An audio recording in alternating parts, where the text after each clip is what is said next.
Over the course of the season, you've said your team might be a week away, 2 weeks away. How close to your peak do you think this team is right now? Well, the problem is, you know, when you're in a normal situation and you have the same team for 2 or 3 years, you have an idea they're clicking, and here we are, and this is about, we have no idea with this team. All I know is we're getting better. We're better. We had a skid in the middle, and most of it was not respecting how we had to play, lack of energy, defensive, just locking in to what we were doing defensively together was just pitiful. And it took us 3 weeks to get there, and it took us about 3 weeks to get back on this track where we're going like that. But I'm pleased with him. I'm pleased with Isaiah. The first game he played really well. Last game he got in foul trouble. The game today he was pretty good. Wasn't great, but pretty good. Malik Monk started coming in the mornings. Can you imagine? We're playing at noon. He plays the day before. For 2 days, he came in at 7 a.m. Today, Derek Willis came in with him, and I think Wenyon, I saw those two in the lobby about 7 o'clock when I was walking out. So, you know, these kids are into this right now. They know that, you know, if we do this together defensively, we'll have a chance in every game we play. Every year, obviously, you go into this loaded with freshmen. But I know that you've got Willis and Briscoe and Hawk and other guys that have been around a little bit. But what do you tell your group of freshmen about what they need to give you to succeed in March Madness? Well, I've been doing it all year, and even in this weekend tournament that we just played, our approach to this SEC tournament is we're using this to grow and learn, to figure out what we got to do for this weekend and if there are any holes in our game. So throughout these 3 games, I kept saying it's bigger than this game. You can't do these things in an NCAA tournament game. You can't give a team a chance to come back.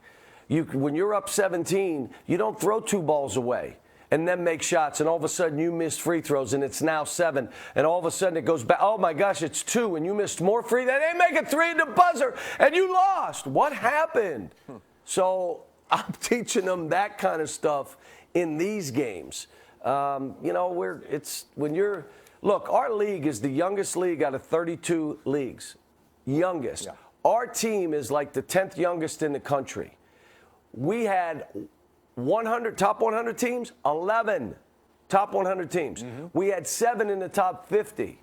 I mean, this league now being this young with this many young players, let's try to get 7, 8, 9 over the next 2 years to where we become one of those leagues.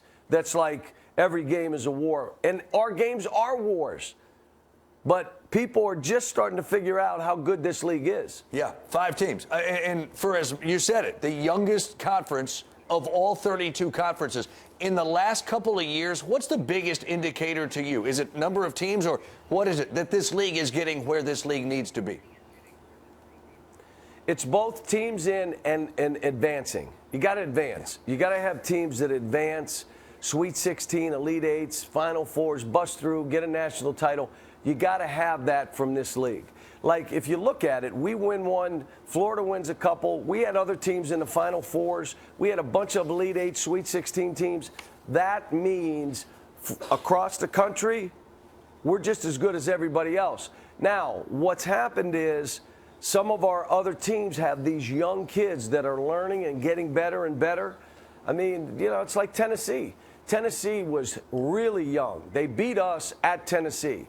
They have as good a coach as there is in the country in Rick Barnes. Believe me when I tell you, his temperament, his teaching ability, his game knowledge, his technical, he is the best, and they're young. Add a couple more players, and then all of a sudden you're where you are. Mm-hmm. The issue we have is we got to add new guys every year. We'll lose 8 from this team. You hear what I just said? And I got to add 6, 7, 8 for next year. And you won't believe this. You got to have a warm-up line. You can't just lose 8 and add 3. Now you got 4 guys in the warm-up line. One of them is my son.